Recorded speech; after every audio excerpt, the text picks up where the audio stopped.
This is Sylviane Grainsword. I'm here interviewing Dr. Don Mills. Today is April the 23rd. The year is 2021, and we are in Reese Jones Hall, room 113. Dr. Mills, thank you for joining us and thank you for participating in the Oral History Project with the Race and Reconciliation Initiative. So let's start with some background questions. Can you tell us a little bit about your upbringing, where you're from, and how you grew up? Sure. I did most of my growing up in West Virginia. Okay. We lived in 3 miles from the nearest town, Oh, okay. and that was a town of 900 people. So it was pretty rural. My dad was a metallurgical engineer and worked at a metal alloys plant. He was a first generation American. His father was an immigrant from Scotland. My mother was an immigrant from Norway, and she came to the United States when she was 17 because her father sent her from Norway so she would not be there when the Germans attacked Norway prior to World War II. So she came by herself to the U.S. and made it clear to us as we were growing up that our job was to be independent. And I sometimes resented that, but in the long run I think that's been a very helpful trait. But growing up in West Virginia, in rural West Virginia, it's a beautiful place, but if you don't hunt and fish, there's not a lot to do. And hunting and fishing was not my forte, so I wanted to leave after high school. So I went to college in Boston, and that was a great experience. May I ask what institution? Pardon me? May I ask what university? Harvard. Harvard? Okay. And it was a great experience. And this was in the mid-1960s, which was a wonderful time to be in college. Mm-hmm. I'm probably glad I wasn't a college administrator then, but it was a good time to be a student. And it was the first time that I was really exposed to any big ideas. Exposure to lots of different people in West Virginia. I had a lot of friends, people from various socioeconomic, but basically everybody was pretty much had the same experience, same life experience. When I got to Boston, I began to see things in a completely different way and understand things differently. Of course, the Civil Rights Movement was in full force. Shortly after that, the anti-Vietnam War movement came to the fore, and so there was sort of a ferment that it was the foundation for almost everything else that happened. Mm-hmm. Very exciting for a kid from West Virginia. It was a little bit like, what? But I think it was a very helpful way to do college because you were learning in the classroom, but also what was going on around us. Mm-hmm. So when I was a senior, I decided, okay, I have to do something with my life. And I've always been a person for whom faith was important. I decided I wanted to become a minister, and I had to figure out where to go. And I decided I had never been west of the Mississippi River, so I would only apply to seminaries that were west of the Mississippi River for a new adventure. And then I decided I would go to the school that I could afford. And so that turned out to be Brite Divinity School, which is how I got to Fort Worth. After a year at Brite Divinity School, the dean called me into his office, and he asked me how my year was, and I said, pretty good, it's fine. And he said, well, there's a job at TCU in student affairs, and I think you would be good at that job, and I'm going to recommend that you apply for that job. And I've told him, and I've told others, that was the dean's way of saving both me and the church. So I did finish at Brite, and I did become ordained, but I never had a church. I will say that my training at Brite, though, has been very helpful in just sort of how I view the world, how I think about problems and challenges. So I started working student affairs in 1969. Okay. And I can tell you about what I've done over the years if you want. But Well, I want to go back Sure. in time first. So, your father was clearly an educated man as yes, an he engineer. was a college graduate. He went was a to college graduate. what is now Carnegie Mellon. Oh, At okay. the time, it was Carnegie Tech. And how was the importance of education in your upbringing? You know, that's interesting because we never talked about it, but we always knew we had to go to college. Okay. When you say we, how many siblings? I had two brothers, Two one brothers. older and one younger. Okay. My mother never went to college, and she talked often about how she was sorry that she had missed that opportunity. So we just knew that after we finished high school, we were going to college. And so I know that you had interaction with people from other nationalities with your family's immigrant background. Right. Did you have any interactions growing up with people of other ethnicities? Yeah, the high school where I went had a few African Americans. So it was an integrated It school? was an integrated school, Okay. but it was not well, West Virginia doesn't have many African American people, didn't then and doesn't now. So I'm guessing that probably about 10% of the high school was people of color. And so most of our classes were mostly white kids, but, you know, played sports with some African Americans and was good friends with several. But it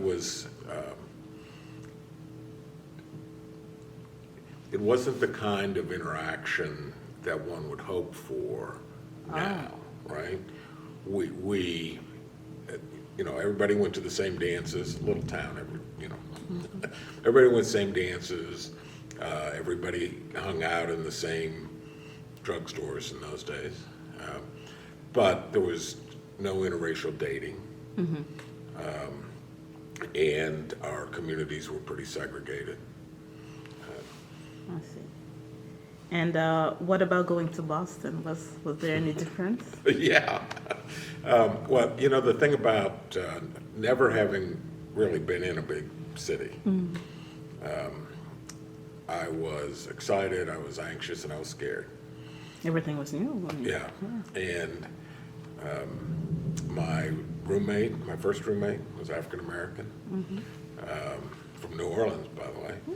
And he was a wonderful guy.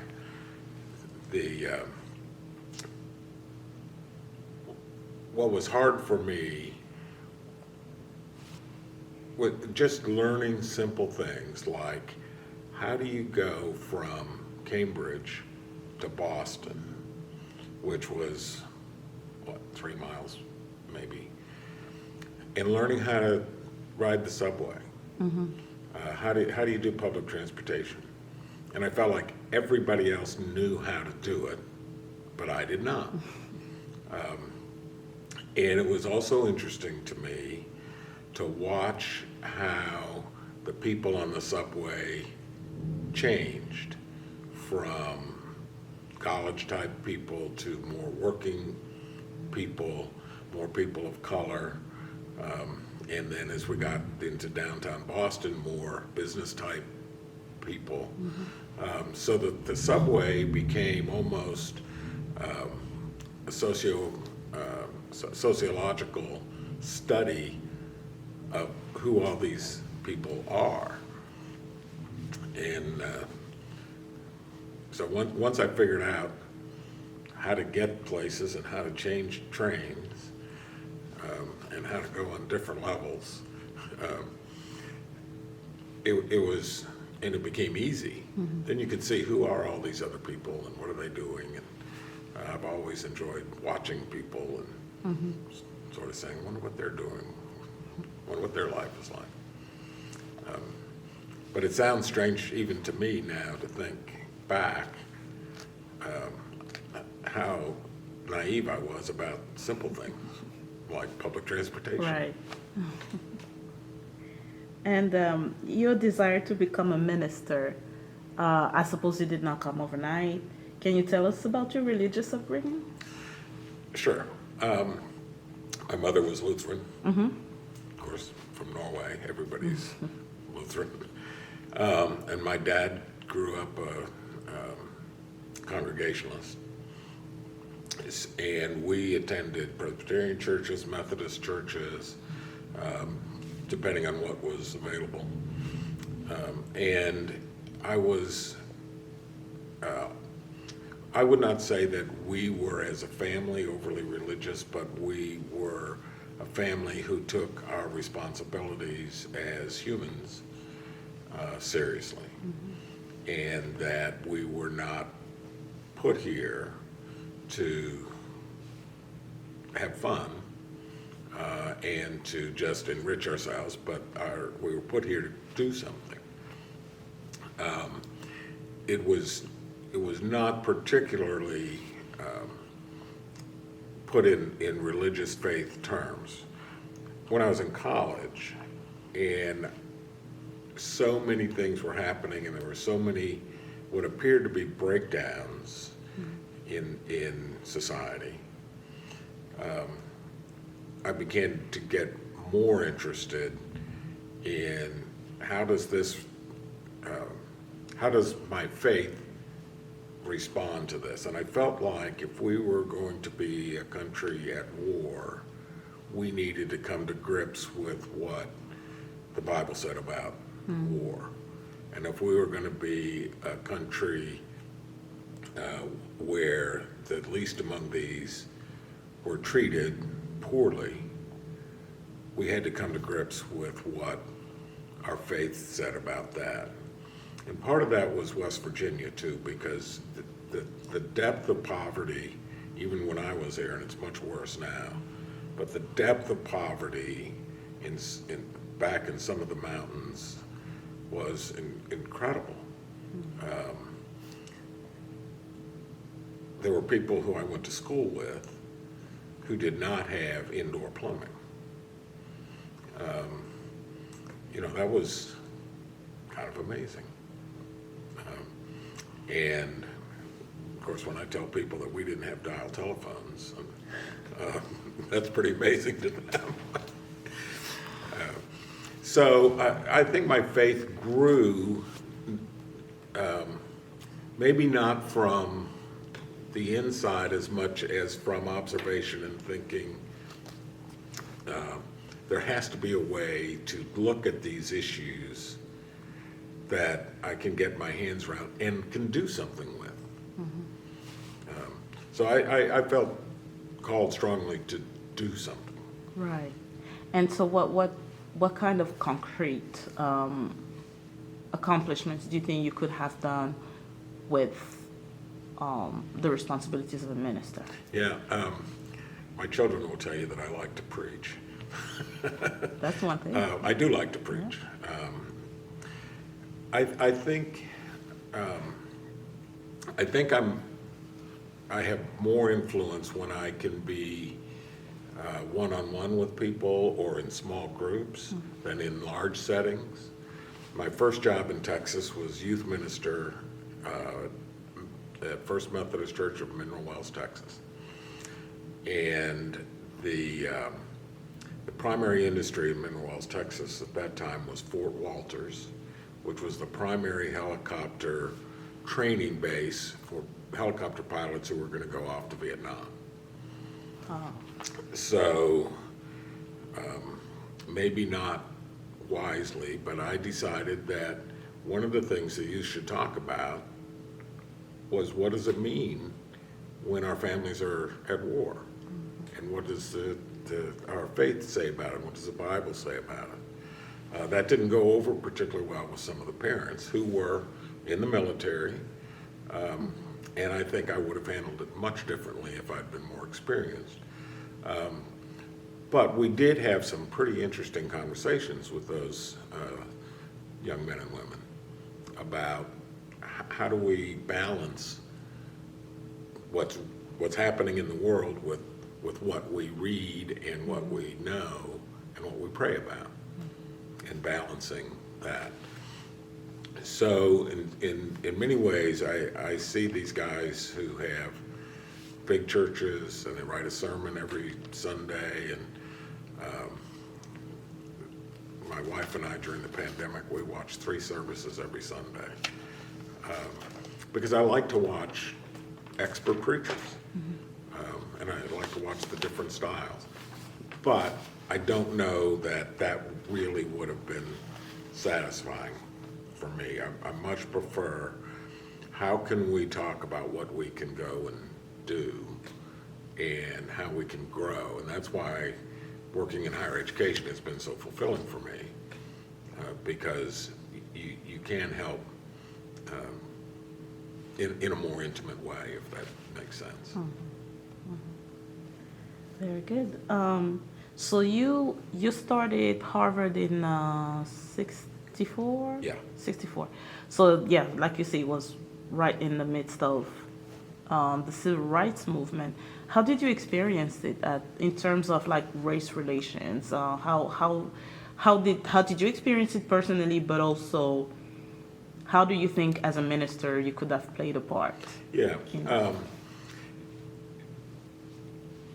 That's an interesting question. I think I experienced, early in my career at Harvard, I experienced the civil rights movement as what's going on. I really didn't understand it. I didn't have a sense of what it meant to be a person of color. I didn't have a sense of oppression, and I didn't understand why why white people were so afraid of people of color. As I experienced it more, and I was not a freedom rider, I didn't, go down south to register voters, but as I got to know more people and experienced it more, I began to understand, at least intellectually,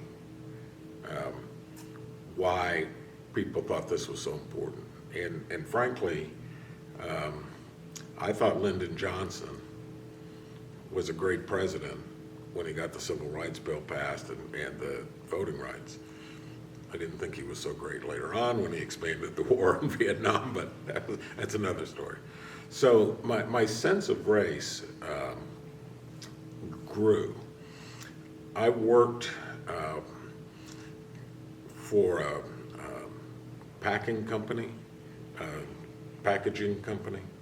So one of my jobs was to find places where people made boxes and would go buy boxes. That's fascinating. So I found a place and had to go pick them up. I didn't have a car, so I got on a bus. And we went into Roxbury, which is an African-American part of Boston. And it was the first time that I ever felt I'm the only person who looks like me. And I went into this box factory, and everybody in there was African-American. Everybody was very nice. I told them who I was, and they said, okay, here's your order.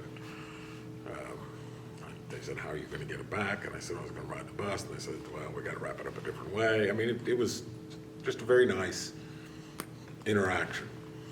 But that was the first time I thought, what must it be like when you're the only person who's black or brown in a sea of white people? So I thought that was a pretty helpful time.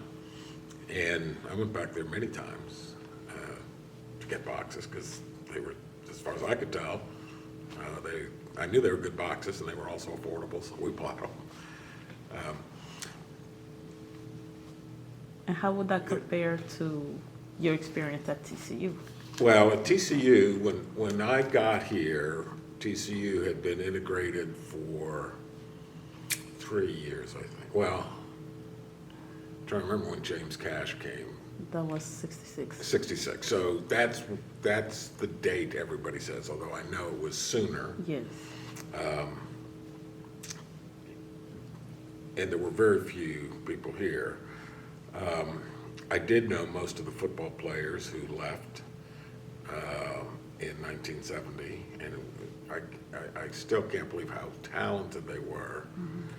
And we let them go over some stupid thing. I don't know if you know that story about the beards. I would like for you to elaborate on that. Well, actually. this is now that I was not in the room, right? This is we hired a coach who'd been at Tulane, who came up and we're going to have some discipline on the team, and he said everybody is going to be clean shaven, and the only people who were not clean shaven already were the African American kids. And they correctly voiced opposition that this was a race thing. And the chancellor at the time said, no, he's just treating everybody the same. And my boss was a woman named Elizabeth Proffer. And I know she went to bat for the student athletes, but nothing changed. And so they walked. And two of the guys who walked ended up playing professional football. I think two, it may have been three, but they all went elsewhere and did extremely well. And I don't know if you've interviewed any of them. Not yet. Ray Rhodes was, he became an NFL head coach as well as a player.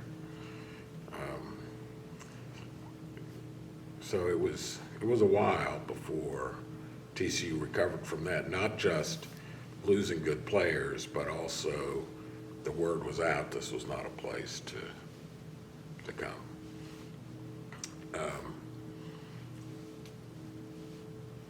That and Ronnie Hurdle was my introduction to real racial discrimination. Ronnie was treated so poorly. I saw him out here the other day, and I hadn't seen him for a long time, but I have thought about him pretty frequently. What did you hear that happened to him, or did you personally interact with him, and did he? I interacted with him a little. Okay. Not much, because goodness knows, what do I know about cheerleading? But, he was elected cheerleader, and some people objected to the fact that an African-American man was touching a white girl. You lift him up, you put him on your shoulder. I mean, that's what cheerleaders do. Right. And in those days, it wasn't as much tumbling and flipping as there is now. It was real leading cheers and so on. And they wanted him gone, and not be part of the cheerleading squad. So, again, people with Dean, she became the Dean of Students, but Elizabeth Proffer was really fighting for, let's do the right thing. So he was allowed to remain a cheerleader, but, they made some rules of how he had to interact with the girls, and it just, it just puts it right out there what the challenges were that African American students faced. And there weren't very many. So you interacted with him like in your function as a TCU employee or Yeah. as a, okay. Yeah. I was working in student activities. Okay, I see. And so we had but as I say, it wasn't much. I had much more significant interaction, like with the president of the student body and, some of those folks. So one thing that puzzles me is Dr. Hurdle, he was elected. So that means that there is a majority of a certain population that wanted him on the squad. So who then would counter something that was, democratically established? Who are they? Because we always say they did. It was not students. Uh-huh. It was supporters. My guess is some parents, some donors. But I think the student body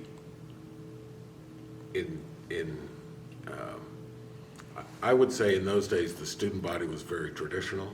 Right.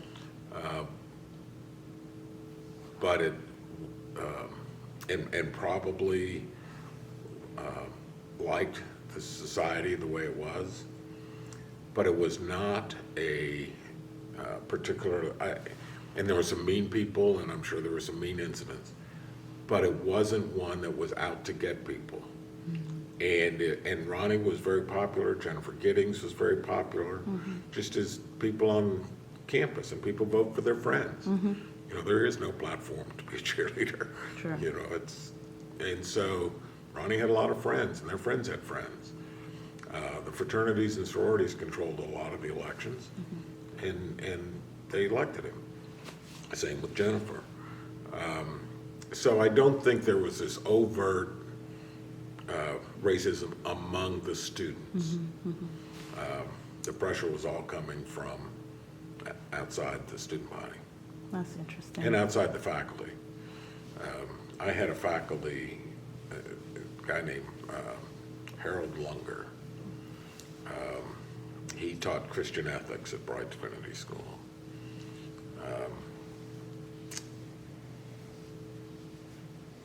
The visit of Martin Luther King to Fort Worth was, originally people had invited him to speak at TCU. Of course, who knows, the ground would have opened up, I guess.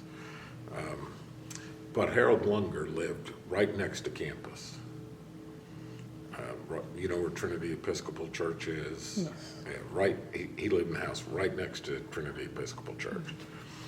And he had Martin Luther King Jr. in his home. And so for me to be able to get to know Dr. Lunger and have him as a teacher that was a great experience. And I think he was representative of many, many, many faculty at TCU that wanted the campus to be much more open. Right. Yeah, I remember before the 1964 proclamation of integration, several surveys were sent out, and the students were for desegregation. The faculty, several of them, were also in favor.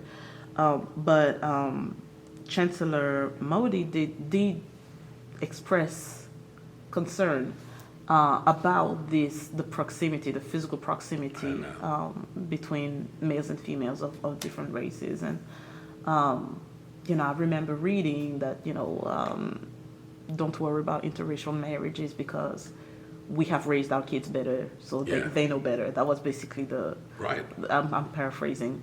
So now having that incident with Ronnie Hardle and being so close physical proximity to white female cheerleaders, that must have been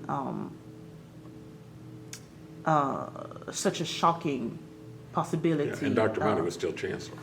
And he had just reassured parents that, Right. that such thing would never happen. Yeah. So Yeah, it's a, well, it was a mind-blowing